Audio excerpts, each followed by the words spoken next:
Hey guys, AuspiciousAussie here, and welcome to episode 64 of my New York City Wrestling series for TEW 2016. So, I'm not sure if you'll be able to hear it or not, but I am sick again. I seem to be getting sick quite a lot at the moment. It is winter in Australia, so that's probably why. And, yeah, I don't use a heater, so, yeah. Anyway, moving on. We have Broadway Brawl here today for today's episode. And yeah, we've got a pretty nice card, as you guys probably saw most of the matches there. But yeah, let's get into it. Start off with a 100 A-star Menace promo. Bear Bukowski on his opponent tonight, Emmanuel Bryant. These two have a little feud over the Tri-State Regional title recently. And yeah, this angle furthers that storyline, as well as their match will kind of further a developing. I'll say this is a developing storyline. There's still a bit more for it to go at the moment. Another thing to mention: we are in the Ivanovic. I think it looks like Ivanovic. The Eve, yeah. I'm just gonna go with Ivanovic Riverside. Ivanovic. I don't know. I don't actually know what that word is, or what it actually means either. I'll probably have to look at that off camera, read a bit more into it. But anyway, it's the 10,000 seater stadium, or arena, I should say. And we've managed to pull just under 7,500. So not too bad. Obviously, we're losing a little bit of money there because we have another 2,500 that could potentially come and see the show tonight. I just thought I'd test it out because we were expecting 7,100, so nice to see that we're getting another 400 on top of that. Anyway, moving on to the match, which gets a 92A. Wow. In an exceptional match, Emmanuel Bryant drew with Bear Bukowski in 20 minutes 9 seconds following a double disqualification. And of course, these two have great chemistry. I think we already knew that, which is good. But a 92A, I was not expecting that good. I thought B plus was achievable. But yeah, that's awesome. And yeah, they both got disqualified. Basically what happened, they fought for about 20 minutes, and then they were still just beating the absolute shit out of each other. They both decided to just go get a weapon, both go get a chair, and they were just swinging the chairs at each other, so the referee just called it. And yeah, the title stays with Bear Bukowski following the double DQ. And Bear Bukowski is improving in his performance skills as well. Awesome. Oh wow. We then go into a 90A angle. Froshaw cutting a promo on his upcoming opponent tonight, which is Graham Gorman. Apparently Graham's also developing better performance skills through this angle. Their match gets an 82B. Froshaw's starting to come into his own now. He's like an actual mid-carder now. He's not floating between lower mid and mid-card. He's kind of solidified his place there. And I'm starting to give him quite a few wins, especially on the Monday night main event shows. So yeah. In an exceptional match, Froshaw defeated Graham Gorman in 9:53 by pinfall with a sure thing. Graham Gorman is improving your performance skills once again, so that's good to see. We then go into a 100 A-star angle. It's a freestyle angle. Sorry if you heard my phone there. Stranger issues an open challenge. War Peace accepts. So yeah, these two are going to have a match. Basically, just Marsh Stranger issuing an open challenge to anyone on the roster, and yeah, War Peace accepting the 18-year-old rookie. The match itself isn't great. I think, yeah, this was the cooldown match, and they also don't seem to click, so it made for an awkward bout. But a 64C, it's not too bad, to be honest. War Peace has like F plus popularity in the tri-state region, so yeah. In a bout that had good heat and decent wrestling, Marsh Stranger defeated War Peace in 9:37 by submission with a Cobra Clutch. And yeah, as I mentioned, that was a cooldown match. No worker improvements. Moving on to an 83B plus match. In an exceptional match, Dean Waldorf defeated Savage Tiger Jr. in 20 minutes 16 seconds by pinfall with the Waldorf salad toss. Savage Tiger was off his game, and the match got the crowd hotter. So yeah, basically this was just like a throwaway match. I wanted to give Dean a match, or Dean a win really, and yeah, Savage Tiger is a pretty good opponent for him, so I felt like it was a good little match, and yeah, didn't disappoint. The next angle is a 98 A-star, which is a little bit odd because it's the franchise players cutting a Menace promo, and it didn't pull a 100 A-star. Although that could have a little bit to do with the crowd not being as hot after the cooldown match, because we didn't actually have an angle after that, which I probably should have done. But that's all good. They have a tag team title match up next against a random team that I just threw together. But the match gets a 76 B-. In an exceptional match. Franchise players defeated the Midnight Prowler and Charger Siaki in 10 minutes 10 seconds when Julius Moore defeated Charger Siaki by pinfall with a charging tackle. Franchise players make defense number 5 of their NYCW tag team titles. Charger Siaki was the weak link, struggling to keep up with everybody else's performance. Oh my god. Oh, that sucks. Ross Henry has sustained a broken arm. Julius Moore seemed off his game. Charger Siaki is getting better at his gimmick. There was not enough selling shown and a lack of psychology. Sorry. But that's all good. Oh, except for the broken arm bit. That's it's kind of a bummer. But we have Charger Siaki improving in technical skills here. So, ultimately, not too bad. We then go into a 90A angle. El Mitico making a spectacular over-the-top entrance. Then we've also got Bret Heartbreak doing the same, which was a little bit lower because that was a 90A for El Mitico. And Bret... Sorry, I've got a cough. And Bret only manages to get an 84B plus for his spectacular over-the-top entrance. So, not great. Thought that would be a little bit higher. He actually has the better popularity, and this was, of course, rated on overness. The match itself, however, gets a 95 A-star, which is awesome to see.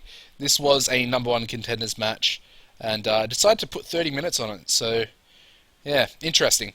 In an exceptional match, Bret Heartbreak defeated El Mitico Jr. in 29-37 by pinfall with a handful of tights. Bret Heartbreak cheated to win, cheated El Mitico out of an Empire title shot. Absolute scumbag move. Apparently Bret Heartbreak seemed off his game, and they still pulled a 95 A-star. That is crazy. Interesting that like the actual match rating was so high, considering Bret only got an 82 and Minico only got an 88. So yeah, interesting. These were my Red Agent notes anyway for the match. Pretty simple, really. Heartbreak to be the victor. Open called slow pace, and then a tainted finish, of course, with a handful of tights. So yeah, that's pretty weird, but a very, very good match. Super happy about that. Hopefully Bret Heartbreak will be able to pull off a really good match against Ernest Youngman. We'll get that booked in, actually, for the next episode, which is Shamrock Showdown. So, one-on-one. Oh, also, actually, that might have been why. I just remembered that I put Ernest Youngman on color commentary. Or, yeah, on commentary for this match, so that probably played into it quite a bit. Yeah, I'm thinking that that probably did actually do quite a lot for the overall match rating there. Who are we doing? We're doing Bret, aren't we? Almost forgot there. So that's our main event for the Empire title, Ernest Youngman versus Bret Heartbreak for Shamrock Showdown, which will be the next episode. The overall show rating gets a 91A. Apparently we used War Peace far too much, which is probably true, but it kind of needed to, yeah, I mean, it was an open challenge, so we really needed to have him in the match there. Okay, so we're going to do Bret Heartbreak, El Mitico. Who else? We should actually probably do Bukowski. Yeah. Yeah, we'll do Bear instead of Bret. We'll keep El Mitico in there, and we'll do Emmanuel Bryant as well. And, yeah, we'll give all these guys hugs because they're awesome. Happy, pleased, and pleased. Okay, cool. So yeah, that is done. I think it was a really good show, but I'm just a little bit surprised at how good the main event was. I know I should be really happy about it, but it's just odd because I just felt like, I don't know.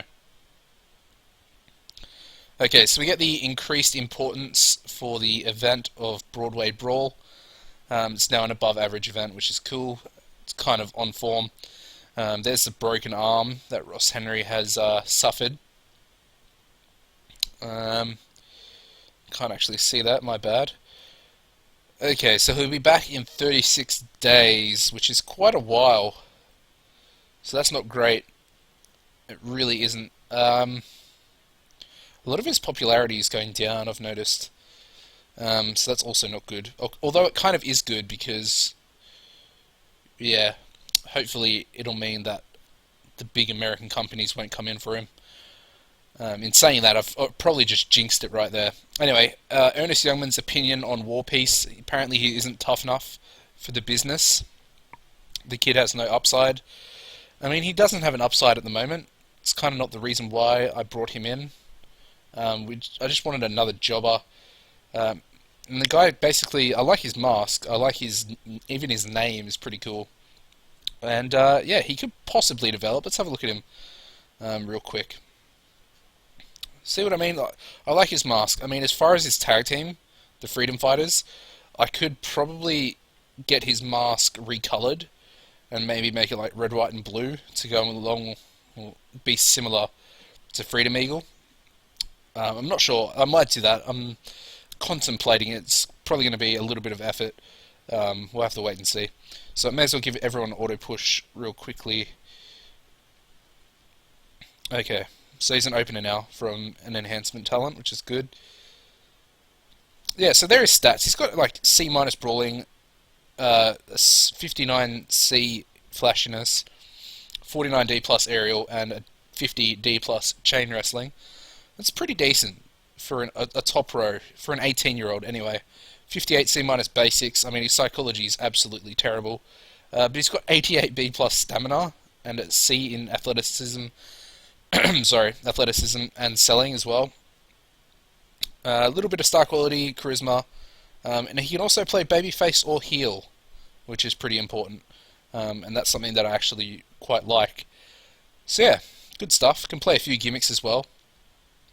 Slowly starting to get over. It's a decent little increase there in the tri-state after that match, which is good to see.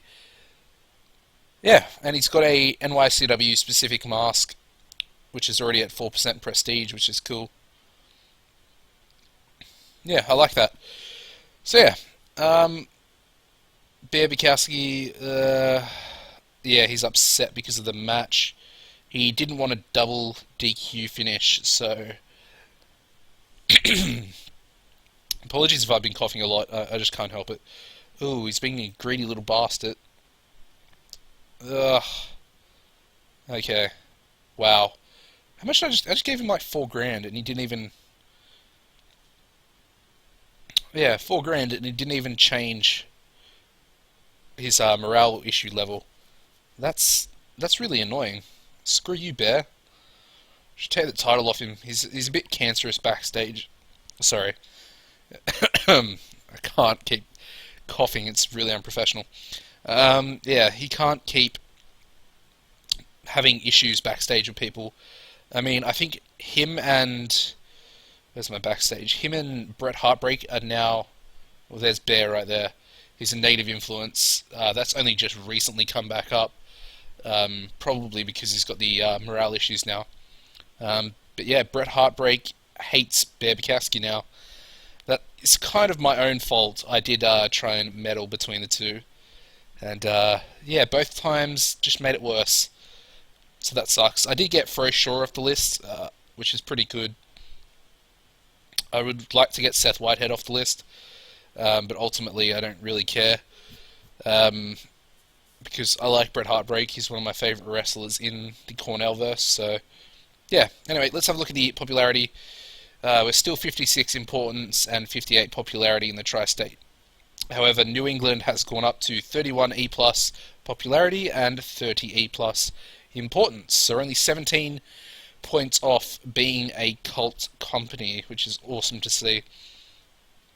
And once we become cult, I feel like the series will like take a new. It'll take a turn for the better, I believe. You know, I'll be able to keep the guys, or put the guys I really want to keep on written deals. Guys like El Mitico, who I haven't really pushed throughout the whole series. I mean, I have and I haven't. Every now and then, I'll give him a little push. And yeah, he's the type of guy that you have to get on a written deal because other companies will come in for him. I'm surprised they've still got Ernest because I pushed Ernest to the moon basically very early on as well, and he's pretty awesome. I mean, he's Ernest Youngman. Is at A? Well, he was at A, probably because he didn't perform this month. Yeah. Oh, he was only at B plus recently. But we'll have to give him his match, which we obviously are. So that's all good. Guys like Ross Henry, I mean, he's going to be expensive as all hell. I realise that, but he's going to be worth it, especially once we get a TV deal. And we have to start, you know, touring other areas. Yeah, but yeah, guys like Marsh Stranger, all these guys, there are a lot of them. There really are. That deserve written deals. Some guys that have been here a long time. El Serpiente, Bryant, of course, very young. Absolutely amazing wrestler as well. I mean, look at those performance skills. 99 selling is exactly what you want. Stamina's still pretty low, but that's all good. Not too fussed about that. And yeah, Bret Heartbreak, of course. Matty Faith, another guy. They're all very young, and we want to get them on written deals. Otherwise, this is going to get poached. So yeah, I don't really know what else. I did see that before. The tag team titles are now at 100 A-star prestige after that tag team title match. So that's bloody awesome. Actually, they've been like that for like the last 4 months. So yeah, I probably should have checked that. I probably did check that, to be honest. But yeah, which is cool because we made them floating. I actually have been defending them on the Monday Night Main Event shows every now and then as well. So yeah, apart from that, guys, I don't really know what else to go over. So yeah, thank you for watching. Hope you have enjoyed, and I'll see you in the next episode. Goodbye, guys.